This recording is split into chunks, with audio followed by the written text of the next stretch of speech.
Friends நேயர்களுக்கு வணக்கம்.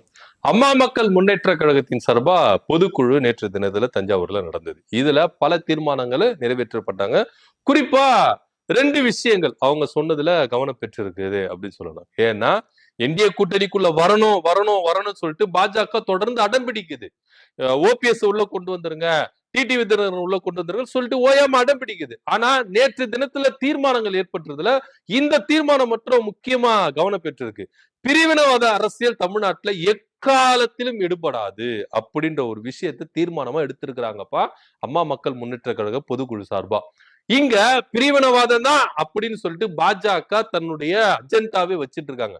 அதனாலதான் ஒவ்வொரு விவகாரத்திலும் பிரிவினவாதத்தை ஏற்படுத்துற மாதிரியே பல விஷயங்கள் இருக்கு. இவங்களுக்கு பிரித்தாளும் சூழ்ச்சி பாஜகவுக்கு கைகேர்ந்தது. ஏன்னா மகாராஷ்டிரா அரசியலா இருக்கட்டும், தமிழ்நாட்டு அரசியலா இருக்கட்டும், இன்னும் மற்ற மாநிலங்கள்ல எல்லாத்திலயும் இவங்க எல்லாருமே பிரிவினைவாதத்தை வச்சுதான், பிரித்தாளும் சூழ்ச்சியை வச்சுதான் என்ன பண்றாங்க, உள்ள நுழைஞ்சிருக்காங்க, ஆட்சி பிடிச்சிருக்காங்க, ஆட்சியை நடத்திட்டு வராங்க. இதுல எந்த மாற்று கருத்து இல்ல.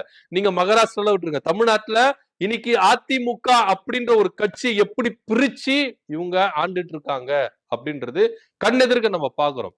ஆனா இது பிரிவினவாத அரசியல் தான் இவங்களுக்கு கை கொடுக்கும். ஏன்னா நீங்க வட மாநிலங்கள்லாம் இருக்கட்டும், நிறைய விஷயங்கள்ல பிரிவினவாதத்தை இவங்க எந்த அளவுக்கு தூண்டுறாங்க அப்படின்னு சொல்லிட்டுதான் நம்ம கண்கூடா பார்க்க வேண்டியதா இருக்கு. ஆனா இப்பேற்பட்ட ஒரு அரசியல் தமிழ்நாட்டுல எக்காலத்திலும் எடுபடாது. இந்த மாதிரி ஒரு அரசியல் செய்கிற கட்சியோட, கூட்டணி இருக்கிற கட்சியோட நாங்க என்னைக்குமே கூட்டணி போக மாட்டோம். இந்த விஷயத்த ரொம்ப கவனம் பெற்றிருக்குதா இங்க வாய்ப்பு இருக்கு. அடுத்ததா ஒண்ணு சொல்றாருங்க. அதாவது எலெக்ஷன்ல எதிரி துரோகி அப்படிலாம் நாங்க பார்க்க மாட்டோம். மக்கள் நலன் இதுக்கு யாரு பாடுபடுறாங்களோ அந்த கட்சியோட கூட்டணி வைக்கிறதுக்கு நாங்க அஞ்சவே மாட்டோம் அப்படின்னு சொல்றாரு. அட் சேம் டைம் ஆட்சியிலும் அதிகாரத்திலும் பங்கு தருகிற கட்சியோட அம்மா மக்கள் முன்னேற்ற கழக கட்சி கூட்டணி வைக்கும், அமைச்சர்களா வருவீங்க அப்படின்னு அசூரன்ஸ் கொடுக்கிறாரு. சோ இந்த குழப்பங்கள் இருக்குல்ல, இப்போ என்டிஏ கூட்டணிக்கு ஒரு ஆதரவு தருவாரா தரமாட்டாரா, பாஜக கூட கூட்டணி போவாரா போமாட்டாரா அப்படின்ற ஒரு கேள்வியும் இருக்கு. அதே போல அரசியல்ல எதிரியும் இல்ல துரோகியும் இல்ல, மக்கள் நலன் தான் எங்களுக்கு முக்கியம், அதனால எந்த கட்சியோட கூட்டணி வைப்போம்னு சொல்றாரு. அது மாத்திரம் இல்லாம ஆட்சியில் அதிகாரத்துல பங்கு தர கட்சி யாரு கூட தான் நீங்க கூட்டணி வைக்க போறீங்க? திமுகவா, பாஜகவா, தாவேக்காவா? இந்த 3 கட்சி கூட எந்த கட்சின்னு கூட கூட்டணி வைக்க போறீங்க? ஏன்னா இவரு பேசுறது எல்லாமே இந்த 3 கட்சியும் என்ன பண்ணுது, கனெக்ஷன் ஆகுது. இப்போ எங்களுக்கு எதிரியே இல்ல, துரோகியும் இல்ல, மக்கள் நலன் தான் முக்கியம் அப்படின்னா உங்களுக்கு எதிரியா இருக்குது யார பாக்குறீங்க? திமுகவை தான் பாக்குறீங்க. அப்பத்துல இருந்தே திமுகவை எதிரியா தான் பாக்குறாங்க. சோ அப்படியா இருக்கும்போது எதிரி கூட நீங்க கூட்டணி வைப்பீங்களா? மக்கள் நலன் தானே முக்கியம். ஏன்னா மக்கள் நலனுக்கு பாடுபடுறது யாரு, திட்டங்களை வகுத்தது யாரு, நலத்திட்டங்களை கொடுக்கறது யாருன்னா திமுக அரசு. ஆனா இங்க துரோகி அப்படின்னு கேட்கலாம் இல்ல, அப்ப துரோகின்னு வருதப்பா, எடப்பாடி பழனிசாமி துரோகி துரோகின்னு சொல்றாரு, எடப்பாடி பழனிசாமி வைக்க மாட்டாரு. ஏன்னா இவங்க மக்களுக்காக இதுவரைக்கும் நல்லது பண்ணிருக்காங்களா, மக்கள் நலனுக்காக இது வரைக்கும் இவங்க போராட்டங்கள் எடுத்திருக்கிறாங்களா, திட்டங்களை வகுத்து இருக்கிறாங்களா? ஜீரோ. அதிமுக ஆட்சியில் இருக்கும்போது, அதாவது ஜெயலலிதா இறப்புக்கு பிறகு எடப்பாடி பழனிசாமின்னு ஒரு துரோகி வந்தாருல, அவர் இருக்கிற வரைக்கும் மக்களுக்கு நல்லது பண்ணிக்கிறாங்கன்னா இல்லவே இல்ல அப்படின்ற தகவல் தான் அந்த தரப்புல இருந்து கொடுக்கப்படுது. சோ எதிரி எங்களுக்கு யாரு அப்படின்னா திமுக தான். ஆனா இந்த திமுக மக்கள் நலன், மக்களுக்கான ஆட்சின்னு வரும்போது நல்லாட்சி கொடுக்குறாங்க. அப்படி இருக்கும்போது அவங்க கூட கூட்டணி வைக்கிறதுல எங்களுக்கு ஒரு பிரச்சனை கிடையாது அப்படின்னு சொல்றாங்க. ஒருவேளை கூட்டணி வைப்பாங்களா அப்படின்னா அது பொறுத்திருந்துதான் பார்க்கணும். அடுத்தபடியா நிச்சயமா 2026 தேர்தல் முடிஞ்சிட்ட பிறகு ஆட்சி அமைக்கிற கட்சியில அம்மா மக்கள் முன்னேற்ற கழக நிர்வாகிகள் மந்திரியா இருப்பாங்க, அமைச்சர்களா இருப்பாங்க அப்படின்னு சொல்றாங்க. அதாவது ஆட்சியிலும் அதிகாரத்திலும் பங்கு தர கட்சியோட கூட்டணி வைப்போம் அப்படின்னு சொல்றாங்க. டிடிவி தினகரனுக்கு யாரு முக்கியத்துவம் தராங்களோ, அம்மா மக்கள் முன்னேற்ற கழகத்துக்கு யாரு முக்கியத்துவம் கொடுத்து இந்த கூட்டணி அமைக்கிறாங்களோ நிச்சயமா அந்த கட்சிக்கு கூட்டணி நம்முடைய ஆதரவு இருக்கும் அப்படின்னு சொல்றாங்க. ஆக மொத்த ஃபைனல் பண்ணிடுவாங்க. பிப்ரவரி 25ஆம் தேதி ஜெயலலிதா அவர்களுக்கு பிறந்த நாள். அந்த பிறந்த நாள் விழாவில் கூட்டணியை பத்தி அனௌன்ஸ்மெண்ட் பண்றேன் அப்படின்னு சொல்லியிருக்காங்க. இதன் இடையில சில பல தகவல்லாம் வருது. திரும்பவும் என்டிஏ கூட்டணிக்குள்ள வர்றதுக்கு அண்ணாமலை அவர்கள் முயற்சிக்கிறாரு. டிடிவி தினகரனையோ ஓபிஎஸ்ஸையோ என்டிஏ கூட்டணிக்குள்ள வரணும் அப்படின்னு அமித்ஷா விரும்புறாரு. அந்த விருப்பத்தின்படி இங்க காய்களை நகர்த்திட்டு வரதாகவும் தகவல் வந்துட்டு இருக்கு. கூடிய விரைவில் என்டிஏ, அதனாலதான் இது நம்மளுக்கு ஒரு பெரிய கேள்வி. எப்ப போயிருவாங்களா, என்டிஏ கூட்டணிக்குள்ள போயிருவாங்களா அப்படின்னா அதுல ஒரு இன்ட் வைக்கிறாரு.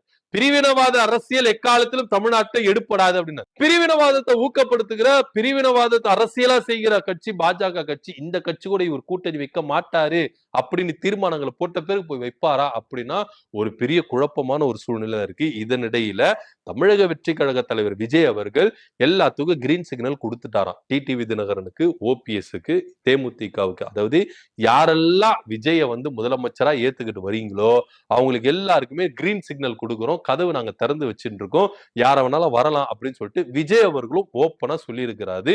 அதன் அடிப்படையில டிடிவி தினகரன் இங்க உள்ள வர்றதுக்கான வாய்ப்புகள் இருக்கு. ஏன்னா தொடர்ந்து நீங்க டிடிவி தினகரன் எப்ப என்டிஏ கூட்டணியில இருந்து வெளியே வந்தாரோ அன்னில இருந்து விஜய் அவர்களுக்கு ஆதரவு தான் தெரிவிச்சுட்டு வராரு. எந்த ஒரு விஷயத்துல இருந்தாலும் அவர் ஆதரவு தெரிவிச்சுட்டாரு. ஏன் விஜய் தலைமையில 3வது ஒரு அணி உருவான என்ன தப்பு? ஏன் விஜய் அரசியல் ஆட்சியில் அதிகாரத்துல உட்கார்றதுல என்ன தப்பு? புதுசா ஒரு கட்சி ஆட்சி கொடுக்க கூடாதா, மாற்றத்தை கொடுக்க கூடாதா அப்படின்னு தொடர்ந்து ஆதரவு கொடுத்துட்டு வராரு.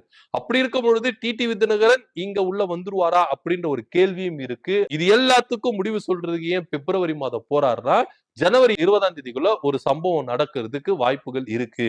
சோ இது எல்லாத்தையும் கணிச்சு வச்சு பார்க்கும் பொழுதுதான் டிடிவி தினகரன் கொஞ்சம் லேட் படுத்துறாருப்பா. இதனிடையில எடப்பாடி பழனிசாமி கூட கூட்டணியே கிடையாது அப்படின்னு தெல்ல தெளிவா சொல்லிட்டாரு. சோ எடப்பாடி பழனிசாமி என்டிஏ கூட்டணியில கூட இருக்கிறாரு. சோ என்டிஏ கூட்டணிக்குள்ள போக மாட்டாரு. இப்போ யாராருக்குள்ள போட்டி? இப்போ டிடிவி தினகரன் ஆப்ஷனல்ல யார வச்சிருக்கிறாரு அப்படின்னா ஒன்னு டிஎம்கே இல்ல டிவிகே. இந்த ரெண்டு கூட தான் கூட்டணி போவாரு. டிஎம்கே கூட கூட்டணி போறதுக்கும் வாய்ப்புகள் இருக்கு. ஆனா இருக்கச்ச டிஎம்கே இதுக்கு ஓகே சொல்லுமா அப்படின்ற ஒரு கேள்வியும் இருக்கு. இதனிடையில டிஎம்கே பக்கம் போறதுக்கான வாய்ப்புகள் கம்மி. அப்போ டிவிகே பக்கம் தான் இவரு போறதுக்கான வாய்ப்புகள் இருக்கு. ஏன்னா அழுத்தம் திருத்தமா சொல்றாரு, நம்மளை ஏற்றுக்கொண்டு ஆட்சியிலும் அதிகாரத்திலும் பங்கு தருகிற கட்சியோடு தான் நம்ம கூட்டணி வைப்போம் அப்படின்னு சொல்ற டிடிவி தினகரன் டிவிகே கூட கூட்டணி வைக்க போறது கன்ஃபார்ம் ஆயிருச்சு. ஆனா இத பாஜக விரும்பல. நீங்க என்டிஏ கூட்டணிக்குள்ள வரணும். என்டிஏ கூட்டணியில வராத பட்சத்துல விஜய் கூட்டணியில இருந்தாலும் அதற்கு நீங்க சில பல வேலைகள் செய்யணும் அப்படின்னும் இங்க சொல்லப்பட்டிருக்கு. ஆக மொத்த டிடிவி தினகரன் டிவிகே கூட கூட்டணி வைக்க போறாது அப்படின்றது கன்ஃபார்ம் ஆயிருச்சு. இதனிடையில தான் பாஜகவின் மாநில தலைவர் நயினார் நாகேந்திரனும் எல்லாத்துக்கும் ஒத்து போக வந்துட்டார். ஆரம்பத்துல நயினார் நாகேந்திரன், இபிஎஸ் இவங்க 2 பேரும் சேர்ந்துதான் என்டிஏ கூட்டணியில எங்களை மதிக்கல, எங்களுக்கு கொடுக்க வேண்டிய இடத்தை கொடுக்கல அப்படின்ற ஒரு நோக்கத்துக்காகத்தான் என்டிஏ கூட்டணியில இருந்து வெளியே வந்த டிடிவி தினகரன் இன்னைக்கு நயினார் நாகேந்திரன் என்ன பண்றாரு, டிடிவி தினகரன் வரலாம், ஓபிஎஸ் வரலாம், எங்களுக்கு எந்தவித ஆட்சேபனையும் இல்லை அப்படின்னு அவர் சார்பாகவும் அறைகூவல் கூவுறாரு. ஒரு பக்கம் நயினார் நாகேந்திரன் கூவுறாரு, ஒரு பக்கம் அண்ணாமலை அவர்கள் கூவுறாங்க, இன்னொரு பக்கம் அமித்ஷா அவர்களும் என்ன பண்றாரு, வருந்தி கூப்பிடுறாரு, டிடிவி தினகரனும் ஓபிஎஸும் உள்ள வரணும், இந்திய கூட்டணிக்குள்ள இருக்கணும் அப்படின்னு சொல்றாங்க. இதனிடையில தான் இவங்க பொதுக்குழுல இப்படிப்பட்ட தீர்மானங்களை ஏற்படுத்தி இருக்கிறாங்க. சோ டிடிவி தினகரனுடைய நிலைப்பாடு பிப்ரவரி மாதம் தெரிஞ்சிடும். அதுல எந்தவித மாற்று கருத்து இல்ல அப்படின்றது தான் நிதர்சனமான உண்மை. டிடிவி தினகரன் யாரு கூட கூட்டணி நிக்க போறாரு? ஒன்னு டிஎம்கேவா இல்ல டிவிகேவா? இதை பத்தி உங்க கருத்து என்ன அப்படின்னு கமெண்ட் பண்ணுங்க. நன்றி, வணக்கம்.